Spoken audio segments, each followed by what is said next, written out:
One of the challenges of moving to online or remote learning has been how we adapt our resources and approaches to make sure that all learners feel supported, confident, and that they are still making progress. This can feel especially challenging for learners with special educational or additional needs. However, some of the daily challenges that learners with special or additional needs may encounter whilst at school may actually have been improved in the remote learning space. This is an excellent opportunity for us all to explore new ways of approaching learning that foster an inclusive attitude for all. In this webinar, we focus on inclusive and accessible education, which is not simply for learners with extra or additional needs, but is an approach that will help all your learners. This webinar will offer some practical strategies that you can use in your classroom to ensure inclusivity. My name is Jessica Minaeian and I'm an Education Manager at Cambridge Assessment International Education. I am currently doing an MA in Education with a focus on special needs. Our guest presenter for this webinar is Abby Osborne. Abby currently works at the Centre for Learning and Teaching at the University of Bath. She has experience of curriculum development across a range of subjects and has a particular interest in supporting staff to develop inclusive teaching and learning practice. Abby also has extensive experience in supporting learners with special educational needs, as well as experience in lecturing in English language. Abby is particularly passionate about developing solution-focused, practical approaches to inclusive teaching and learning, which are embedded, contextualised and sustainable for staff. Her experience of working in both a teaching and learning support capacity has provided her with a useful perspective, particularly in relation to the effectiveness of embedding special educational needs support within mainstream provision. I will now hand you over to Abby to take you through the rest of the webinar. Welcome, Abby. Thanks, Jess, and many thanks for joining me on this webinar. At a time when we're all having to adapt to new ways of teaching and supporting our learners, providing effective support for learners with SEN or special educational needs can seem particularly daunting and challenging. In our current circumstances, there's no expectation that we are suddenly meant to become experts or SEN specialists. Instead, adopting some small, manageable steps towards inclusive teaching design and delivery can offer a powerful approach to effectively supporting learners with SEN or special educational needs includes learners who have specific learning difficulties such as ADHD, dyslexia, dyspraxia, or autistic spectrum conditions. May also include students with visual and hearing impairments, mental health conditions, chronic fatigue or pain conditions. So this quick guide is intended to introduce you to a range of practical, inclusive teaching and learning approaches which will not only support your SEN learners, but will also benefit the wider student cohort. All of the strategies outlined will actually work both in an online or remote learning context.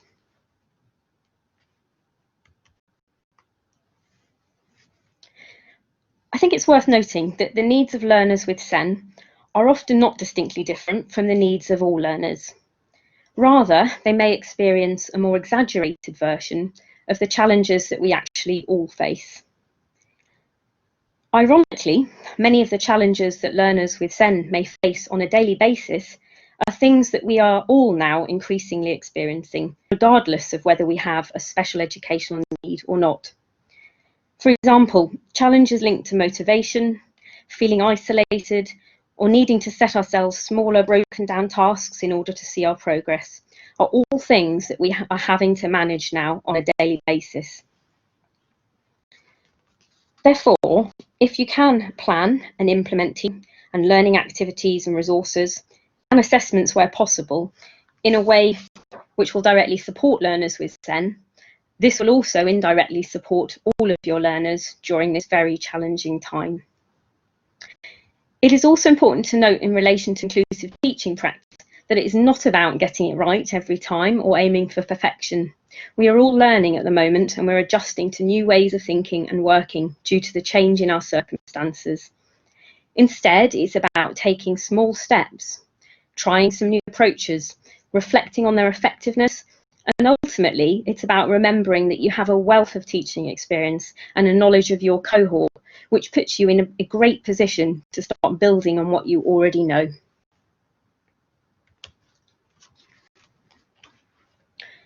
So just a brief note on SEN in these exceptional circumstances. Some of the challenges that SEN learners face may be made worse at this time. So, for example, dealing with numerous tasks demanding attention, a lack of structural routine, or feeling isolated from peers and teachers could exacerbate a student's SEN diagnosis. But actually, some of the barriers to learning, which exist for SEN learners, may have been reduced or removed entirely. Now that learners are working remotely, they may not have to deal with social pressures, busy and potentially overwhelming learning environments, meeting deadlines, or dealing with inaccessible classrooms or corridors. Many of the SEN-based interventions learners already use will also work in an online or remote learning context. I think that's really important because the current situation we find ourselves in therefore provides a really powerful opportunity for learners to really reflect on what works for them, to focus on their own strengths and their metacognition. With SEN, we'll be used to exploring different ways of working, and in some ways learners can now have even greater autonomy and more control over their own learning. For example, they can now have more control over where or when they work, the pace they choose to work at, and how they adapt their environment to support their work.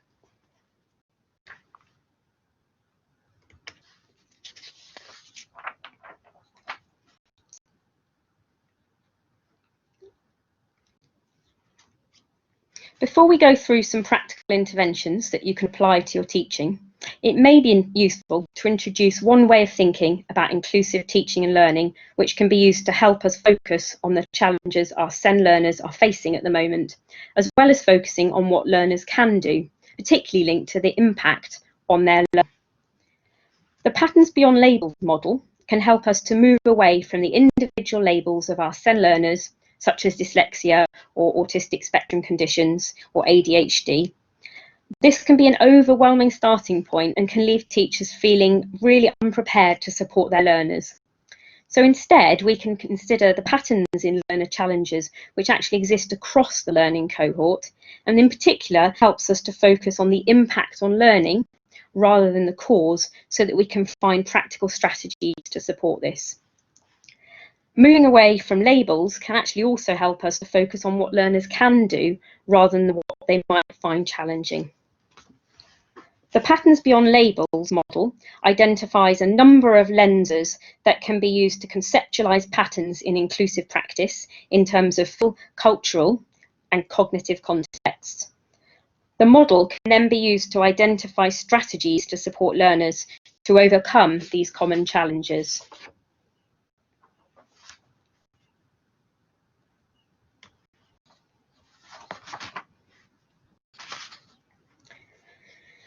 The lenses can be applied to both face-to-face and online teaching.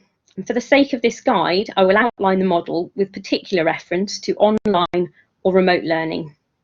So let's start with the physical lens. The physical lens refers to where learning takes place. In the current context, the space where learning takes place, ironically, is largely virtual, so we need to consider that all learners have access to this space. This could include ensuring that all learners have access to the necessary hardware and software. This may also include specialist software programs which learners usually have access to in school. For example, screen readers or magnification tools or alt text for images, if you have learners with visual impairment, could all be really powerful learning aids at the moment for a student. This may also be in relation to additional software packages that could be useful to learners in light of the changes to learning that they're currently experiencing. However, if a student does not have access to specialist software, then you could also consider how to adapt any resources you produce. For example, you could change the colour background to ensure a good contrast between background and text. Pastel colours, for example, are particularly effective. You could use of space on a page and other features such as headings and bullet points, and using simple things like an accessible sans serif font such as Arial or Calibri, and highlighting keywords as well. All these can be effective strategies and adaptations for all of your learners.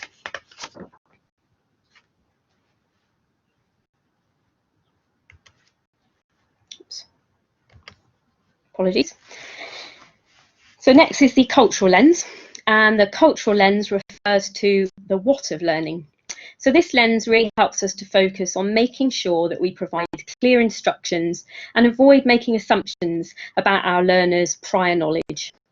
This could also include using examples to help engage and motivate learners, which could be particularly important at the moment in this context. In the current context, the cultural lens also involves not making assumptions about learners' ability to engage with technology.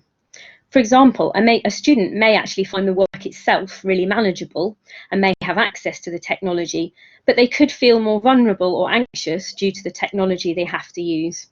For example, if a student feels vulnerable in submitting to an online forum, is there opportunity for them to submit their work to you first? Or can they work in a small group and submit a group statement?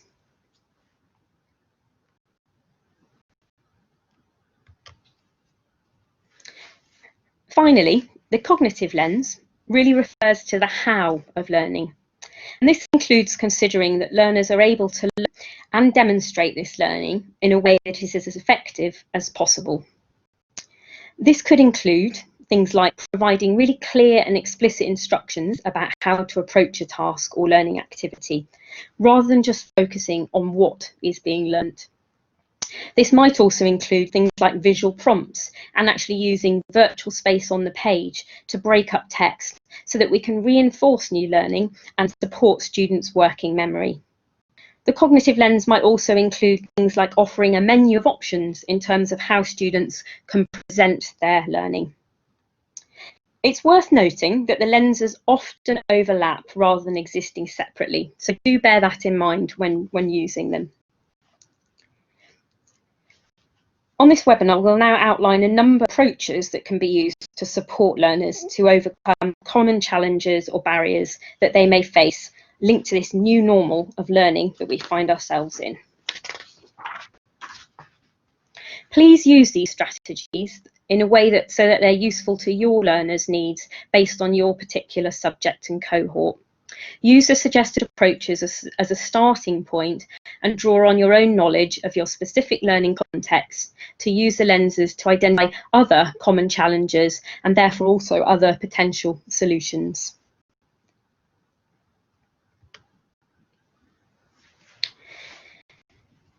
So never has there been a time when more information is available to us all.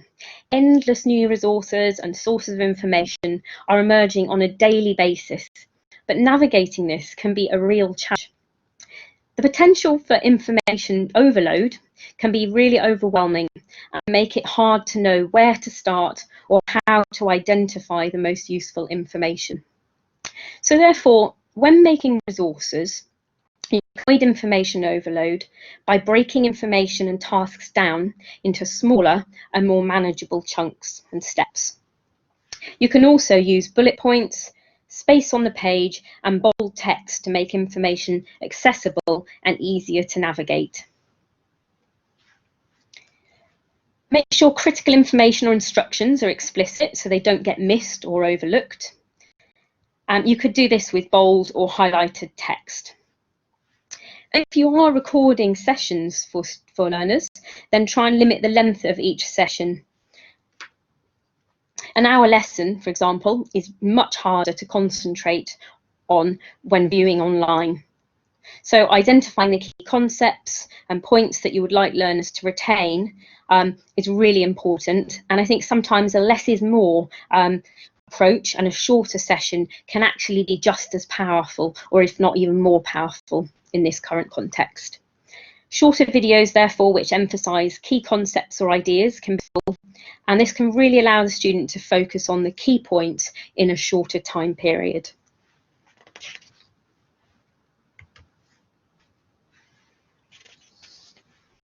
It can be really useful to consider the important distinction between being busy and meaningful learning, to ensure that tasks we set encourage effective learning without overloading or overwhelming learners.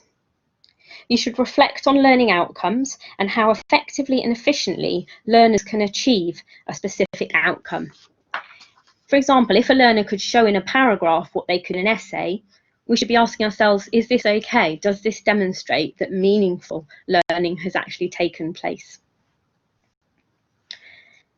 Furthermore, if you're directing learners to online resources, try to direct them to specific pages, chapters or sections, and avoid directing them to resources which only offer further links to numerous resources, as this can be potentially very overwhelming. I think one of the biggest motivators for learning is seeing progress, and breaking tasks down into smaller bite-sized chunks can really help reduce feelings of being overwhelmed and support learners to see that they are moving forwards and achieving, which in turn will support their motivation. If learners are working on a larger project, we often break this down into smaller sections to make the work more manageable and enable learners to see that they are moving forwards. However, even when working on a single task, breaking this down further helps to motivate learners and help them to see that they are moving in the right direction. As an example, if we take something like baking a cake or cooking a recipe, this could be regarded as a single task, or it could be regarded equally as a number of smaller steps. And these could be broken down into buying ingredients, preparing ingredients, and then baking or cooking in the dish, and then decorating it and finishing it off. And all of these steps actually contribute to the product. So if we keep breaking the task down, this can be really powerful, as it enables a student to break it down to a level that supports their own motivation and focus at that time. Finally, it can also be really useful to encourage learners to produce a done list rather than a to-do list, which can be overwhelming. This can really support motivation and give them a chance to reflect on how much they have actually achieved in potentially difficult circumstances as well.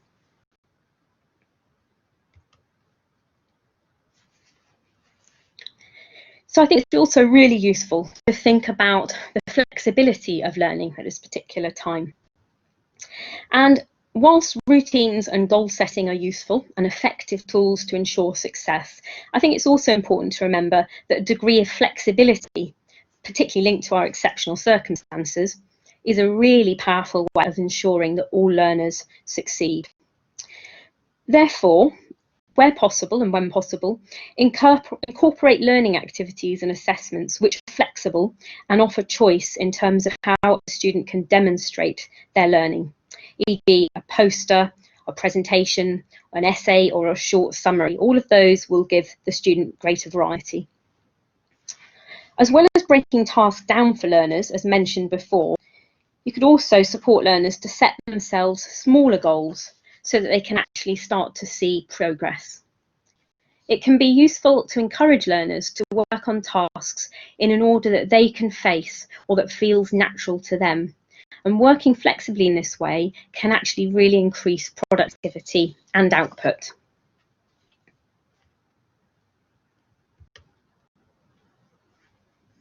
I think it's also really important that as teachers, we help to support learners to vary expectations of themselves at this important time. They may have good days, they may have bad days, and it is important to promote the idea that expectations linked to achievement and progress can and should change. As a teacher, you are there to support them through both the good and the bad. So remind them of this and be available to listen. It is impossible to actually maintain really high expectations and still be very flexible in terms of our approach to this. Often, there is also a natural desire to encourage or prompt learners to get organised. So we'll often say things like create a timetable or set up a clear and tidy workspace. Just getting organised and managing time is really important, and that cannot be disputed. It is also really useful to remember, particularly for learners with SEN, that our versions of organised may look slightly different and may actually need to be modified based on our experiences at the moment. We forget that having a plan, managing time, and being organised are actually sets of conditions that enable us to progress and to achieve. But if we have slightly different approaches, if they actually still help us to work towards and achieve the same goals, then this doesn't matter. As an example, an ideal timetable for working could involve starting work at the same time every day and working consistently for structured periods. However, if that doesn't work, then the student can potentially be left feeling really dejected and like they have failed. So instead, encouraging a student to set a workable, flexible timetable that allows for the fact that motivation can fluctuate can be actually far more effective. If we set ourselves the goal of working for a couple of hours twice a day as an example, then we actually give ourselves more opportunities to successfully achieve the target we set ourselves.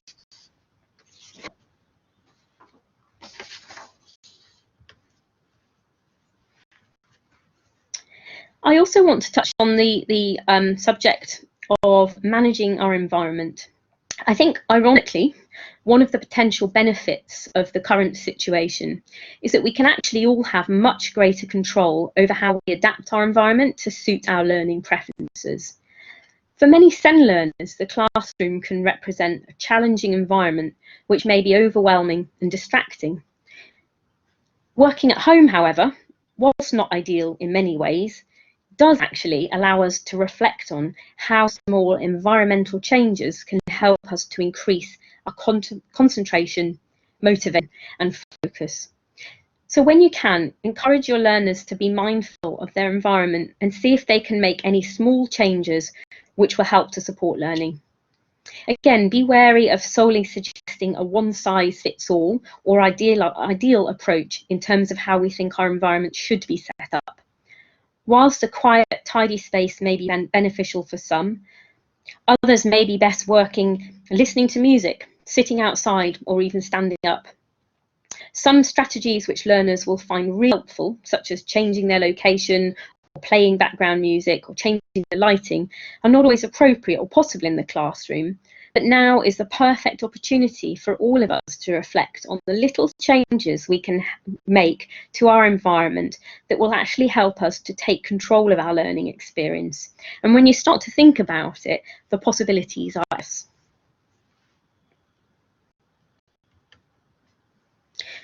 So just some final thoughts before we finish off. Many of the strategies outlined in this quick introduction work both in an online and a face-to-face learning context.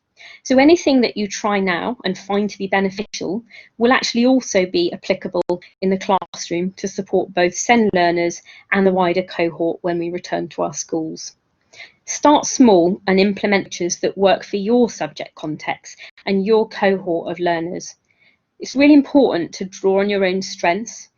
Teachers are resourceful, we are creative, and we're used to problem solving. So you have experiences and expertise that will be invaluable at this time to your learners. Whilst this guide has outlined things that you can do directly as a teacher to develop your teaching, your inclusive teaching design and delivery, and therefore differentiate the learning process for your learners, I think it's easy to think of differentiation as solely being the role of the teacher. Many of the approaches out in this quick guide actually also demonstrate that if we support our learners to develop their own metacognition, their own autonomy and their growth mindset, we actually help learners to differentiate their own learning by giving them the skills and the opportunity to mould their effective learning habits, which directly draw on how they learn best. The unusual circumstances we find ourselves in provide us with an exciting opportunity to reflect on all the amazing work we do and how learning helps to dramatically shape and change lives. Having to adapt to new circumstances and new challenges is something that teachers are actually already accustomed to. And as we all strive to develop our teaching practice further in these new circumstances, on a personal level, I have also been reflecting on the way in which we often separate out teaching and learning as somehow being distinctly separate. Yet at the moment, we find as teachers, we are also now very much occupying the space of being learners. as we grapple with new technologies and new ways of communicating and assessing learning. One of the things that I will certainly take away from this period is that the strategies I use to support my SEN learners' learning are not only beneficial approaches for all my learners, but also provide powerful approaches to supporting my own children's home learning. Furthermore, what we often perceive as learning strategies are now proving to be invaluable to me on a personal level, my own effective working when planning my teaching delivery and resources. Thank you for joining us on this webinar. Thank you and keep safe.